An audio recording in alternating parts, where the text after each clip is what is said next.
মতিনুদ্দিন সাহেবকে কেন জানি কেউ পছন্দ করে না। অফিসের লোকজন করে না, বাড়ির লোকজনও করে না।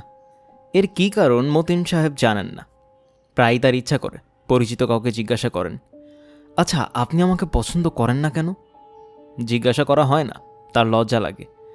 মনে মনে দীর্ঘ নিঃশ্বাস ফেলে বলেন, থাক, কি হবে জিজ্ঞেস করে। তার স্ত্রীকে অবশ্য একদিন ভয়ে ভয়ে জিজ্ঞেস করলেন। নাস্তা খেতে খেতে অন্যদিকে তাকিয়ে বললেন, একটা কথা, তুমি আমাকে পছন্দ করো না কেন? তুমি কি বললে? না, কিছু বলিনি। পছন্দের কথা কি যেন বললে? মানে জানতে চাচ্ছিলাম তুমি আমাকে পছন্দ করো কি না। তোমার কি ভীমরতি হয়ে গেল নাকি? আজে বাজে কি কথা জিজ্ঞাসা করছো? আর করব না। তার স্ত্রী যে তাকে দু চোখে দেখতে পারেন না তা মতিন সাহেব জানেন। তিনি থাকেন একা একটা ঘরে। সেই ঘরটাও বাড়ির সবচেয়ে খারাপ ঘর। আলো বাতাস ঢোকে না বললেই হয়। দিনের বেলায় বাতি জ্বালিয়ে রাখতে হয়। হঠাৎ দেশের বাড়ি থেকে কোনো মেহমান চলে এলে এই ঘরও তাকে ছেড়ে দিতে হয়। তখন কোথায় শোবেন তাই সমস্যা হয়ে দাঁড়ায়। বড় ছেলের ঘরটা সুন্দর, খাটটাও বড়, অনায়াসে দুজন শোয়া যায়, কিন্তু শোয়া সম্ভব না। বড় ছেলে বিরক্ত হয়। ছোট দুই মেয়ে এক ঘরে শোয়, সেখানে জায়গা নেই। তিনি খানিকক্ষণ এদিক ওদিক ঘোরাঘুরি করে শেষ পর্যন্ত বসার ঘরের সোফায় ঘুমোতে যান। এমন ঘটনা প্রায়ই ঘটে।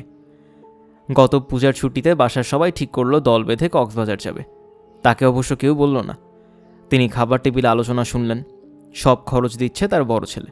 ব্যবসায় তার ভালো লাভ হয়েছে, কিছু টাকা খরচ করতে চায়। সে হাসি মুখে বলল, এখান থেকে একটা মাইক্রোবাস ভাড়া করে মাইক্রোবাসে যাব। নিজেদের কন্ট্রোলে একটা গাড়ি থাকার খুব সুবিধা। ধরো কক্সবাজার থেকে টেকনাফ যেতে ইচ্ছা করলো, হুট করে চলে গেলাম। মেজো মেয়ে নিতু বলল, কিন্তু ভাইয়া ট্রেন জার্নির আলাদা মজা।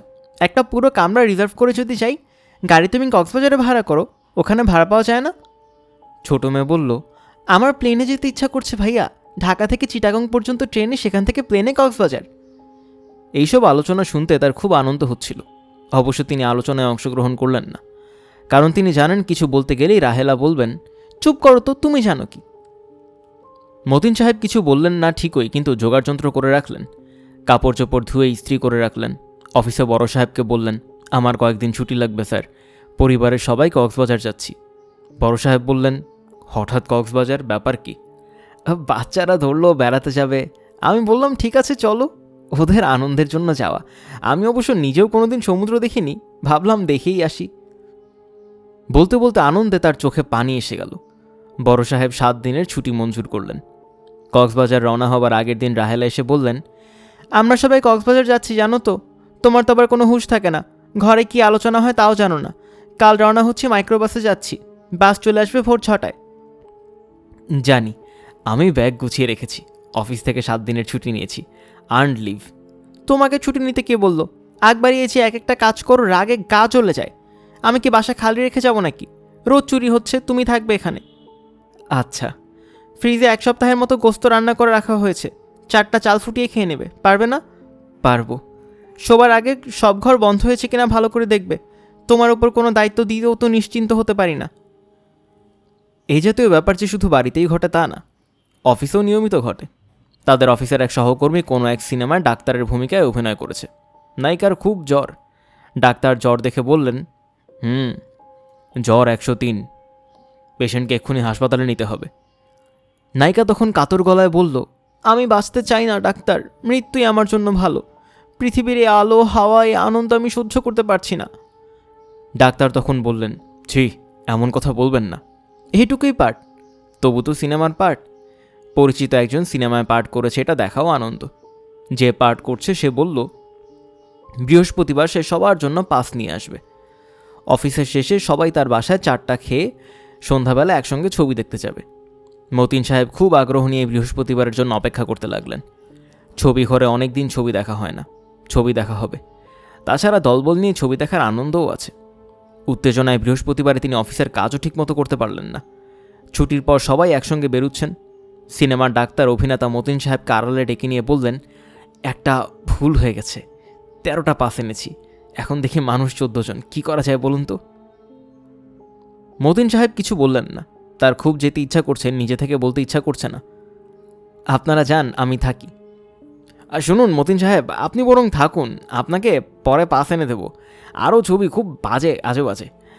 পুরা ছবি দেখলে হলের মধ্যে বমি করে দেবেন, না দেখাই ভালো। আচ্ছা, মনে কিছু করলেন না তো আবার? জি না। বাসা পর্যন্ত চলুন, একসঙ্গে চা খাই, অসুবিধা নেই তো? জি না। শেষ পর্যন্ত বাসায় যাওয়া হলো না। একটা জিপ জোগাড় হয়েছিল, সেই জিপে সবার জায়গা হলো, মতিন সাহেবের হলো না। মতিন সাহেব, আপনি বরং একটা রিক্সা নিয়ে চলে আসুন, ঠিকানা লিখে দিচ্ছি, মালিবাগ চৌধুরী পাড়া, অসুবিধা হবে না তো? জি না। ঠিকানা নিয়ে তিনি রিক্সা করে মালিবাগে নামলেন। বাসা খুঁজে পেলেন না, কারণ ঠিকানায় সবই দেয়া আছে, বাসার নাম্বার দেয়া নেই। মতিন সাহেবের একবার ক্ষীণ সন্দেহ হলো, ইচ্ছা করেই বাসার নাম্বার দেয়নি। পর মুহূর্তেই সেই সন্দেহে তিনি ঝেড়ে ফেলে দিলেন। তা কি করে হয়? সন্ধ্যা না মেলানো পর্যন্ত তিনি প্রাণপণ চেষ্টা করলেন বাড়ি খুঁজে বের করবার, পারলেন না। দীর্ঘ 30 বছর চাকরির পর তিনি রিটায়ার করলেন। জুনিয়র অফিসার হিসেবে ঢুকেছিলেন, রিটায়ার করলেন সিনিয়র অফিসার হিসেবে। 30 বছর একটিমাত্র প্রমোশন। বর্তমান অফিসের জেনারেল ম্যানেজার তার সঙ্গেই চাকরিতে ঢুকেছিলেন, এখন তাকে স্যার ডাকতে হয়। মতিন সাহেবের লজ্জা করে, উপায় কি? রিটায়ার করা উপলক্ষে অফিসে বিদায় সভার আয়োজন করা হয়েছে। অফিস শেষে বেলা 5:30টায় সভা হবে।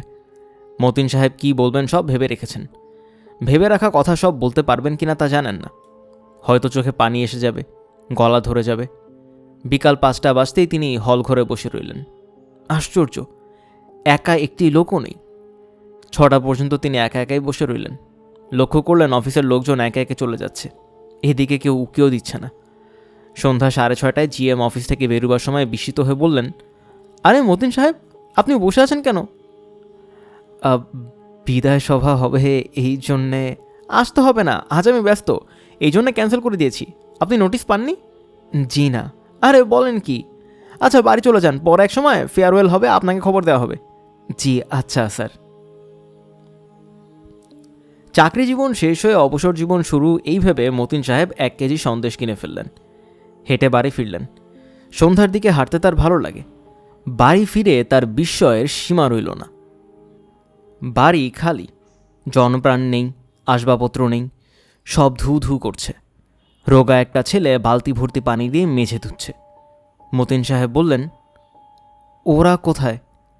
কারা? এই বাড়িতে যারা থাকতো। বাড়ি সেরা নতুন বাড়িতে গেছে। কোথায় গেছে আমি কেমনে কই? বাড়িওয়ালার কাছে খোঁজ নিয়ে জানলেন তারা পল্লবীতে বাড়ি নিয়েছে, বড় বাড়ি। সে বাড়ির ঠিকানা তিনি জানেন না। অনেক যন্ত্রণা করে রাত 10টায় পল্লবীর বাড়িতে তিনি উপস্থিত। রাহেলা খড়খড়ে গলায় বললেন, এতক্ষণে তোমার সময় হলো? আজ বাড়ি বদল হচ্ছে, কোথায় সকাল সকাল ফিরবে, সাহায্য করবে, আর তুমি কি উদয় হয়েছ মাঝরাতে? বাড়ি বদল করছো জানতাম না, তুমি আমাকে কিছু বলনি। সব কিছু তোমাকে জানিয়ে তোমার অনুমতি নিয়ে করতে হবে?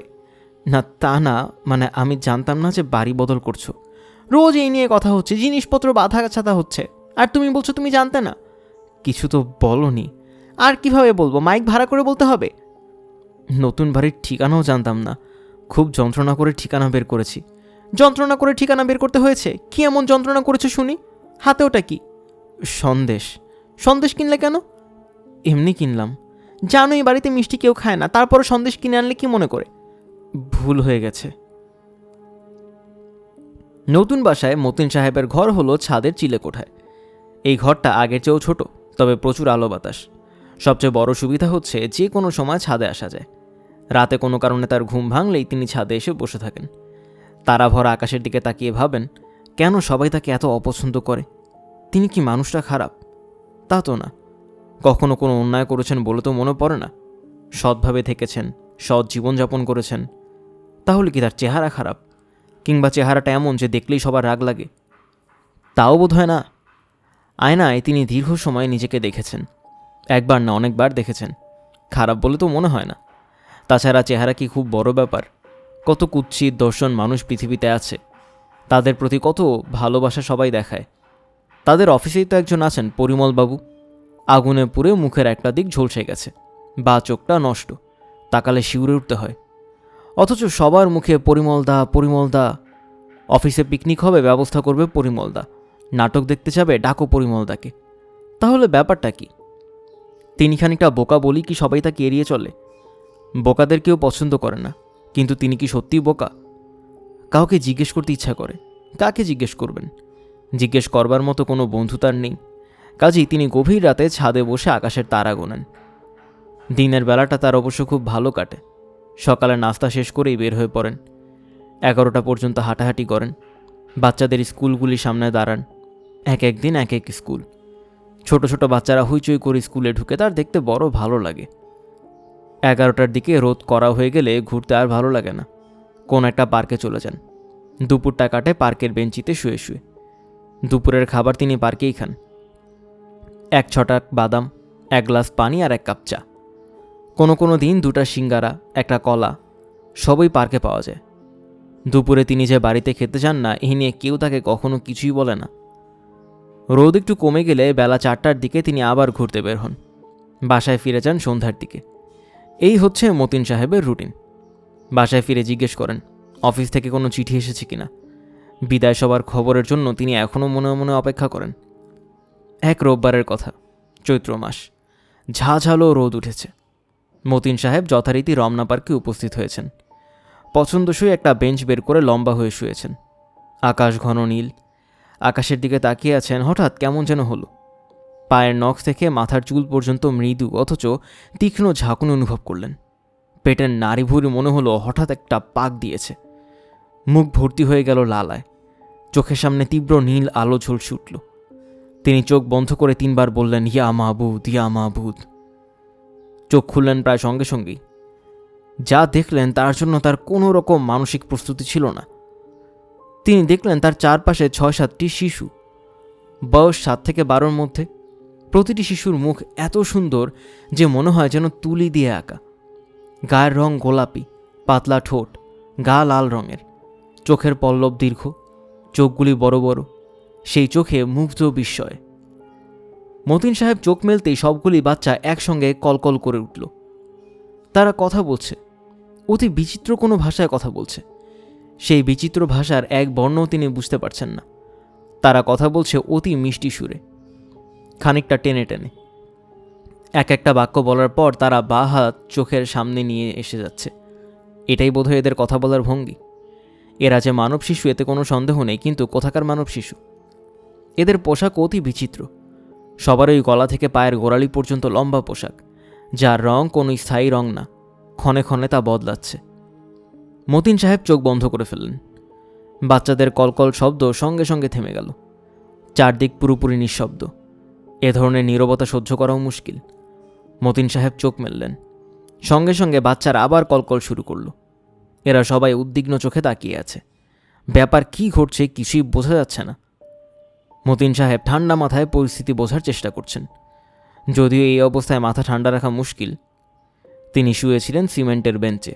এখন তিনি শুয়ে আছেন ঘাসের উপর। ঘাসগুলি অবশ্য অন্যরকম, সবুজ নয়, হালকা নীল। ঘাসের পাতা সুতার মতো সূক্ষ্ম। সিমেন্টের বেঞ্চে যখন শুয়েছিলেন তখন সূর্য ছিল মাথার উপর। এখন কোনো সূর্য নেই। তিনি সূর্যের খোঁজে এদিক ওদিক তাকালেন। বাচ্চারাও তার মতো এদিক ওদিক দেখছে। তিনি হাতের ইশারায় বললেন, সূর্যটা কোথায়? বাচ্চারা কিছু বুঝতে পারল বলে মনে হলো না। তারাও অবিকল তার মতো হাতের ইশারা করল। এরা যেন একদল পুতুল। তিনি যা করবেন এরাও তাই করবে। মতিন সাহেব বললেন, তোমরা কারা? ওরা কয়েক সেকেন্ড চুপ করে রইল, তারপর সবাই একসঙ্গে মিষ্টি করে বলল, তোমরা কারা? এর মানে কি হচ্ছে এই সব? তিনি কোথায়? আগে রমনা পার্কে শুয়েছিলেন, এখন যেখানে আছেন এটাও মনে হয় কোনো পার্ক, তবে একটা গাছও চিনতে পারছেন না। অচেনা সব গাছ, তবে বড় গাছ না, সবাই লতানো গাছ। পাতাগুলির বেশিরভাগই গোলাকার। প্রতিটি গাছ ফুলে ভর্তি। ফুলের রং নীল এবং বেগুনিতে মেশানো। চৈত্র মাসের ঝাঝালো রোদ নেই, তবু চারদিক আলো হয়ে আছে। যে বাচ্চা কটি তাকে ঘিরে আছে তাদের কারো পায়ে জুতো নেই। এত সুন্দর পোশাক, কিন্তু এরা দাঁড়িয়ে আছে খালি পায়ে। মতিন সাহেব ক্ষীণ গলায় বললেন, আমি কিছুই বুঝতে পারছি না। সব কটি বাচ্চা আগের মতো একসঙ্গেই বলল, আমি কিছু বুঝতে পারছি না। মতিন সাহেব বুঝতে পারছেন পুরো জায়গাটাই বিরাট একটা বাগান। এত বড় বাগানে এই কটি মাত্র শিশু, আর কেউ নেই। এরা গোল হয়ে তাকে ঘিরে দাঁড়িয়ে আছে। তাদের মুখ হাসি হাসি, চোখে মুগ্ধ বিস্ময়। এরা তাকে দেখে কি ভাবছে? কোনো জন্তু যে দেখতে মানুষের মতো।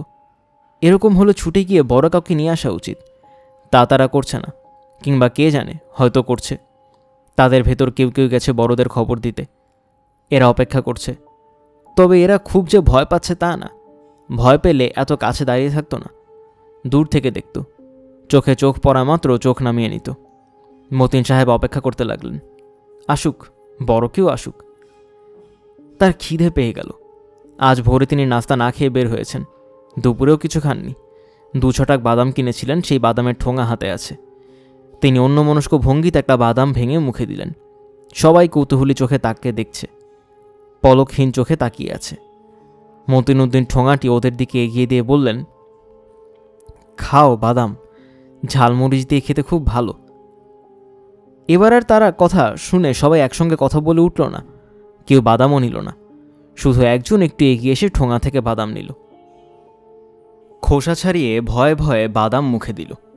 সে এত ভয় পাচ্ছিল যে তার হাত পা রীতিমতো কাঁপছে। অন্য বাচ্চাগুলি শঙ্কিত চোখে তার দিকে তাকিয়ে আছে। মতিন সাহেব ভেবে পেলেন না এরা এত ভয় পাচ্ছে কেন। বাদাম কি তার আগে কখনো দেখেনি?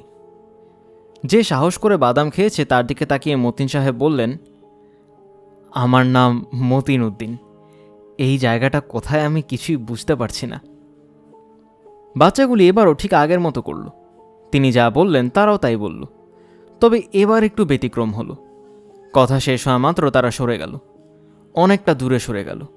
যে ছেলেটি বাদাম খেয়েছে সে শুধু দাঁড়িয়ে রইল। মতিন সাহেব 3জন বয়স্ক মানুষকে তার দিকে এগিয়ে আসতে দেখলেন। এদের ভেতর 2জন পুরুষ, 1জন মহিলা। তাদের প্রত্যেকের হাতেই অদ্ভুত দর্শন কিছু যন্ত্রপাতি। যন্ত্রগুলি থেকে মৌমাছির পাখা নড়ার শব্দের মতো শব্দ আসছে। বয়স্ক মানুষ 3টির চোখে মুখে গভীর বিস্ময়। মতিন সাহেব উঠে দাঁড়ালেন, বিনীত গলায় বললেন, স্যার, আমি কিছু বুঝতে পারছি না। এই জায়গাটা কি তাও জানি না, এখানে কি করে আসলাম তাও জানি না। যদিও অপরাধ করে থাকি আপনাদের কাছে করজোরে ক্ষমা প্রার্থনা করি। মতিন সাহেব 2 হাত জোর করলেন। বয়স্ক মানুষ 3জনের মুখে মৃদু হাসির রেখা দেখা দিল। তারা কি তার কথা বুঝতে পেরে হাসছে, না মতিন সাহেবকে হাত জোর করতে দেখে হাসছে? স্যার, আমার বাসা পল্লবীতে। এখন রিটায়ার করেছি তো কিছু করার নেই, তাই ঘুরে বেড়াই। ঘুরতে ঘুরতে রমনা পার্কে এসে বেঞ্চিতে বসেছি, তারপরে এই কাণ্ড। স্যার, এখন আমার অসম্ভব পানির তৃষ্ণা পেয়েছে। জানি আমার কথা আপনারা কিছুই বুঝতে পারছেন না, তবু পানির তৃষ্ণার কথা না বলে পারলাম না। মতিন সাহেব অবাক হয়ে লক্ষ্য করলেন তিনি তাদের কোনো কথা বুঝতে না পারলেও তারা তার কথা বুঝতে পারছে। কারণ পানির কথা বলার প্রায় সঙ্গে সঙ্গে বড় মেয়েটি খুব ব্যস্ত হয়ে পড়ল। তার কাঁধে ঝুলানো বস্তু, যাকে মতিন সাহেব যন্ত্রপাতি বলে ভাবছেন, তার এক ফাঁক দিয়ে 2টি খুব ছোট ছোট কফির কাপের মতো বাটি বের করল। বাটি ভর্তি তরল পদার্থ, যা পানি নয়, পানির চেয়ে অনেক হালকা, রং হালকা সবুজ, খেতে চমৎকার। মুখে নেয়া মাত্র সমস্ত মুখ ঠান্ডা ভাব হলো। তৃষ্ণা দূর হয়ে গেল। মতিন সাহেব 2টি কাপই শেষ করলেন। অন্য কাপটির তরল বস্তুর স্বাদ সম্পূর্ণ ভিন্ন, ঝাঝালো, টকটক। মতিন সাহেব বললেন, স্যার, আপনাদের ধন্যবাদ। পুরুষদের একজন এগিয়ে এসে তিনি মতিন সাহেবকে হাতের ইশারায় বলল, তিনি যেন যেখানে দাঁড়িয়ে আছেন সেখানেই দাঁড়িয়ে থাকেন। প্রথমবারই মতিন সাহেব তা বুঝলেন, তবু সে বারবার এটা বুঝাতে লাগলো। মতিন সাহেব বললেন, আপনার কথা আমি পরিষ্কার বুঝতে পারছি। আপনি যা বলবেন আমি তাই করব। শুধু যদি একটু বুঝিয়ে দেন আমি এখানে কিভাবে আসলাম, আপনারা কারা, তাহলে মনটা শান্ত হবে। আমার মনটা খুব অস্থির হয়ে আছে। তারা এই কথা একসঙ্গে হাসল। মতিন সাহেব ভেবে পেলেন না তিনি এমন কি বলেছেন যাতে এদের হাসি আসবে। বোঝাই যাচ্ছে তিনি কোনো ভয়ঙ্কর ঝামেলা জড়িয়ে পড়েছেন, এতে হাসির তো কিছু নেই। আরও 3জন লোক এসে উপস্থিত হয়েছে। এরা আগের 3জনের মতো হেঁটে আসেনি, গাড়িতে করে এসেছে। গাড়িগুলিকে কি গাড়ি বলা যায়? হাওয়া গাড়ি, কারণ গাড়িগুলি হাওয়ায় ভাসতে ভাসতে এসেছে। গাড়ি ভর্তি নানান ধরনের যন্ত্রপাতি। নতুন 3জন মানুষ গাড়ি থেকে নেমেই মতিন সাহেবের চারদিকে যন্ত্রপাতি বসাতে লাগলো। এমন সব বিকট আকৃতির যন্ত্র যে তাকালেই বুকে ধক করে ধাক্কা লাগে। মতিন সাহেবের চোখের ঠিক সোজাসুজি 10 ফুটের মতো দূরে টিভি পর্দার মতো পাতলা একটা পর্দা বসানো হয়েছে। মনে হচ্ছে এটি সবচেয়ে জটিল যন্ত্র, কারণ 6জন মানুষের মধ্যে 4জনই এটি নিয়ে ব্যস্ত। মতিন সাহেব বাচ্চাগুলিকে কোথাও দেখতে পেলেন না। এরা নিঃসন্দেহে সরে গেছে। শুধু যে বাচ্চাটি বাদাম খেয়েছে সে দাঁড়িয়ে আছে। সম্ভবত তাকেও নড়াচড়া করতে নিষেধ করা হয়েছে। কারণ তার চারপাশে গোল করে সাদা রঙের দাগ দেওয়া হয়েছে। ছেলেটি এই দাগের বাইরে যাচ্ছে না। বাচ্চাটাকে এখন ক্লান্ত মনে হচ্ছে। মতিন সাহেব বললেন, স্যার আমি বসতে পারি? দাঁড়িয়ে থাকতে থাকতে পায়ে ঝিঝি ধরে গেছে। এরা তার কথা বুঝতে পারল। সম্ভবত যন্ত্রপাতিগুলি ভাষা অনুবাদ করে দিচ্ছে, কিংবা কে জানে, হয়তো তারা মনের কথা বুঝতে পারে। সবচেয়ে বয়স্ক মানুষটি তাকে বসতে ইশারা করল। মতিন সাহেব বললেন, সঙ্গে সঙ্গে সাদা পর্দাটা নিচে নেমে এলো। চোখের সোজাসুজি স্থির হয়ে গেল। তিনি ডান দিকে ফিরলেন, পর্দাও ডান দিকে সরে গেল। মজার ব্যাপার তো। বয়স্ক লোকটি ইশারায় বলল পর্দার দিকে তাকিয়ে থাকতে। তার ভাবভঙ্গি দেখে মনে হচ্ছে পর্দায় কিছু দেখা যাবে, অথচ তিনি কিছুই দেখছেন না। লোকগুলি মনে হয় এতে খুব হতাশ হচ্ছে। মতিন সাহেবের আবার পানির পিপাসা পেয়ে গেল। একটু আগে পানি চেয়েছেন, আবার চাইতে লজ্জা লাগছে। তাছাড়া এরা সবাই পর্দাটা নিয়ে খুব ব্যস্ত। হাওয়া গাড়িতে আরও 3 জন মানুষ এলো। এখানকার 6 জন থেকেই 3 জন ফিরে গেল। এই 3 জন সম্ভবত পর্দার ব্যাপারে বিশেষজ্ঞ। এখন নতুন 3 জনেই কাজ করছে। আগের 3 জন একটু দূরে হতাশ মুখে দাঁড়ানো। মনে হচ্ছে পর্দাটা ঠিকঠাক করা তাদের কাছে খুব জরুরি। মতিন সাহেব মাথায় আচমকা একটা তীব্র ব্যথা অনুভব করলেন এবং সঙ্গে সঙ্গে পর্দায় ছবি দেখতে পেলেন। নিজের ছবি। 2 হাত মেলে 10টি আঙুল বের করে তিনি দাঁড়িয়েছেন। এর মানে কি? স্যার আমি দেখতে পাচ্ছি নিজের ছবি। সঙ্গে সঙ্গে সেই ছবি মুছে গেল। পর্দায় দেখা গেল তার পাশে বসে থাকা বাচ্চাটির ছবি। সেও আঙুল মেলে দাঁড়িয়ে আছে। একটা আশ্চর্যের ব্যাপার, এই ছেলেটির প্রতি হাতে 4টি করে মোট 8টি আঙুল। তিনি পর্দা থেকে চোখ ফিরিয়ে পাশে বসে থাকা ছেলেটির দিকে তাকালেন। আসলেও তাই, এর হাতে 4টি করে আঙুল, পায়েও তাই। তিনি চারপাশে দাঁড়িয়ে থাকা মানুষগুলির দিকে তাকালেন। এদেরও সবার হাতে 4টি করে আঙুল। পর্দার ছবির অর্থ এখন পরিষ্কার হচ্ছে। এরা বলতে চাচ্ছে, আমরা দেখতে অবিকল তোমাদের মতো হলেও কিছু পার্থক্য আছে। এই হচ্ছে সেই পার্থক্য। এখন আরও সব পার্থক্য দেখানো হচ্ছে। এগুলি মতিন সাহেব কিছুই বুঝছেন না। তারা চলে গেল ক্ষুদ্রাতি ক্ষুদ্র ডিএনএ আরএনএতে। পুরো জিনিসটি যদিও দেখানো হচ্ছে ছবিতে, তবু মতিন সাহেব কিছু বুঝলেন না। লাজুক গলায় বললেন, স্যার আমি কিছু বুঝতে পারছি না। আমি আর্টসের ছাত্র। বিএতে আমার ছিল লজিক, রাষ্ট্রবিজ্ঞান এবং ইসলামের ইতিহাস। পর্দার ছবি মুছে গেল। এখন অন্য ছবি আসছে। এই ছবিতে বাদাম খাওয়া বাচ্চাটিকে বাগানে হাঁটতে দেখা যাচ্ছে। এটাই সেই বাগান। বাচ্চাটি হঠাৎ থমকে দাঁড়ালো। মনে হচ্ছে সে কিছু একটা দেখে ভয় পেয়েছে। সে উল্টো দিকে দৌড়াচ্ছে। আরও কয়েকটি শিশুর সঙ্গে তার দেখা হলো। এবার সে কিছুটা সাহস ফিরে পেয়েছে। অন্য শিশুরাও আসছে তার সঙ্গে সঙ্গে। তারা যে জিনিসটি দেখে ভয় পেয়েছে, এবার সেটিকে দেখা যাচ্ছে। জিনিসটি হচ্ছে মতিন সাহেব। পর্দায় দেখানো হচ্ছে মতিন সাহেবের এই জায়গায় আসার ছবি। মনে হচ্ছে দূরে ক্যামেরা বসিয়ে পুরো জিনিসটারই ছবি তোলা হয়েছে। এখন সে ছবি দেখানো হচ্ছে। মতিন সাহেব দ্বিতীয় দফায় মাথায় তীব্র যন্ত্রণা অনুভব করলেন এবং প্রায় সঙ্গে সঙ্গে তিনি এদের কথা বুঝতে পারলেন। পরিষ্কার শুনলেন মাথার ভেতর কে যেন বলছে, আপনি কি আমাদের কথা বুঝতে পারছেন? আমরা নানানভাবে চেষ্টা করছি যাতে আপনি আমাদের কথা বোঝেন। আমরা আপনার চিন্তাভাবনা বুঝতে পারছি না। শেষ চেষ্টা হিসেবে ইউরিওক্রোম পর্দা ব্যবহার করছি। এই পর্দায় তীব্র শক্তির রেডিয়েশন ব্যবহৃত হয়, যা আপনার মস্তিষ্কের নিউরনের জন্য ক্ষতিকর। কাজেই এই পর্দা আমরা বেশি সময় ব্যবহার করতে পারবো না। আপনি কি আমাদের কথা বুঝতে পারছেন? পারছি। অত্যন্ত আনন্দের সংবাদ। আপনি আমাদের অভিনন্দন গ্রহণ করুন। আপনারা কারা? আপনি এবং আমরা এই বিশ্বব্রহ্মাণ্ডের 2 প্রান্তের অধিবাসী। আপনার বাসস্থান, যাকে আপনি পৃথিবী বলেন, তার দূরত্ব আমাদের এখান থেকে প্রায় 1 কোটি আলোকবর্ষ। আমি এখানে কি করে এলাম? এই প্রশ্নের জবাব আমাদের জানা নেই। বিজ্ঞানের একটি থিওরি দিয়েছে। সেই থিওরি আপনি চাইলে আপনাকে বলতে পারি। আমি থিওরি বুঝবো না। আমি বলতে গেলে একজন মূর্খ মানুষ। বিএ পাশ করেছি 3rd ডিভিশনে, তাও প্রথমবারে পাশ করতে পারিনি। ইংরেজিতে রেফার ছিল। এই থিওরি যে কেউ বুঝতে পারবে। আপনি পারবেন। বিজ্ঞানীরা মাঝে মাঝে নিজেদের সান্ত্বনা দেওয়ার জন্য কিছু থিওরি তৈরি করেন। এটিও সেই জাতের থিওরি। বিজ্ঞানীরা বলছেন প্রকৃতির অতি সুশৃঙ্খল নিয়মেও মাঝে মধ্যে ভুল হয়ে যায়। ভুল করে প্রকৃতি। আপনার ক্ষেত্রেও এরকম ভুল হয়েছে, যার জন্য অকল্পনীয় দূরত্ব থেকে আপনি উপস্থিত হয়েছেন এখানে। তবে প্রকৃতি অতি দ্রুত তার ভুল ঠিক করে। আপনার ক্ষেত্রেও তাই করবে বলে আমাদের ধারণা। আপনি যেখান থেকে এসেছেন আবার সেখানে ফিরে যাবেন। প্রকৃতি এই ব্যবস্থা করবে। আমাদের কিছু করার ক্ষমতা নেই। আমাদের জ্ঞান বিজ্ঞান অতি উন্নত হওয়া সত্ত্বেও আমরা আপনাকে ফেরত পাঠাতে পারছি না। যদি প্রকৃতি তার ভুল ঠিক করতে না পারে তাহলে কি হবে? আপনাকে এখানেই থেকে যেতে হবে। স্যার, আমার কোনো অসুবিধা নেই, দেশ বিদেশ দেখানো আমার খুব শখ। আপনার এই শখ আমরা মেটানোর চেষ্টা করছি। পর্দায় আপনি আমাদের এই গ্রহ দেখতে পাবেন, তার প্রতিটি সুন্দর জায়গা আপনাকে দেখানো হবে। তবে যে কোনো মুহূর্তে আপনি হয়তো আপনার জায়গায় ফিরে যাবেন। দয়া করে আমাদের কথা মনে রাখবেন, আপনার দেশের বিজ্ঞানীদের বলবেন আমাদের কথা। আমি বললে লাভ হবে না স্যার, কেউ আমার কথা বিশ্বাস করবে না। তাছাড়া আমি কোনো বিজ্ঞানীকে চিনি না, একজনকে শুধু চিনি, আব্দুস সোবহান, খিলগাঁও হাই স্কুলের বিজ্ঞানের শিক্ষক, বোটানিতে MA-SC ফার্স্ট ক্লাস। শুনুন মতিন সাহেব, আপনার এই গ্রহে আগমন একটি বিরাট ঘটনা। এই উপলক্ষে সমগ্র গ্রহে একদিনের ছুটি দেওয়া হয়েছে। এই গ্রহের প্রতিটি প্রাণী বসে আছে ত্রিমাত্রিক টিভি সেটের সামনে। এই মুহূর্তে সবাই দেখছে আপনাকে। এই গ্রহে আপনার আগমন চিরস্মরণীয় করে রাখার জন্য এই গ্রহের সবচেয়ে বড় সড়কটির নাম রাখা হয়েছে আপনার নামে। সড়কটির মাথায় থাকবে আপনার 2টি ইউরেডিয়ামের মূর্তি। আমাকে লজ্জা দেবেন না স্যার। লজ্জা দেওয়ার কোনো ব্যাপার নেই। বিজ্ঞানের দৃষ্টিকোণ থেকে আপনার এই গ্রহে আগমন যে কত বড় ঘটনা তা বোঝার ক্ষমতা আপনার নেই।